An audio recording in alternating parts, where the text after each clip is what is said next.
One night, James and Emily had been living in their new apartment for only a week. At first, everything seemed normal, until that morning. James slowly opened his eyes, groggily waking up from sleep. Emily hadn't woken up at all, but the room felt strangely cold. James opened the window, but there was something odd about the air, even then. There was an eerie stillness. The streets outside were empty, but something was off. There was an old note on the floor next to Emily's bed. He picked up the note and stared at it, trembling. There was only one sentence written on it. "They've come. They will find you." These words squeezed James's heart. But Emily was still asleep. Everything seemed normal. Or was it? James, still holding the note tightly in his hands, turned to Emily. "Emily, Emily, wake up. You need to see this." But Emily's eyes remained closed. He tried to wake her up, but she didn't respond. There was something wrong. Emily's breathing was slowing down.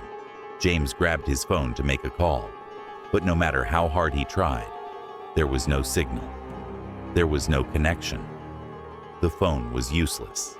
He glanced around the room and noticed something strange. The walls were covered with dates, written in faint handwriting.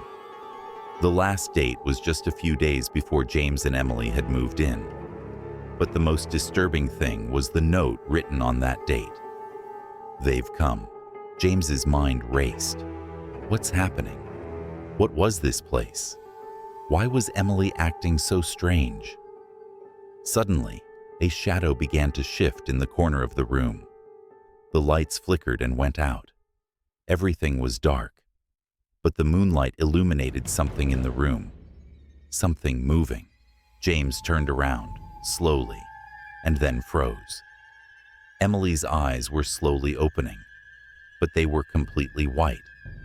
Before he could react, Emily stood up abruptly and in a chilling motion took a step toward him. James stumbled backward, panic rising in his chest. "Emily, Emily, what's happening to you?" he yelled. But Emily didn't respond. She only said one thing in a hoarse voice. "They've come, and they will find you." James, trembling, fell backward onto the floor. Then, from the other side of the room, he began to see shadowy figures moving closer. They were watching him, silently. Emily's eyes began to return to normal, and she looked more composed, but James was still confused. "What does this mean?" he thought. Emily finally spoke. "James, there's something I have to tell you." She paused, looking distant. "I didn't write that note. It was left here by someone else. This house. Many people have disappeared here, and every person who disappears leaves behind a note." James, shaking with fear, asked, "What do you mean? Which person?" Without warning, Emily smiled a strange, wide grin and said, "My time has come, James. Our time." James's eyes widened in fear.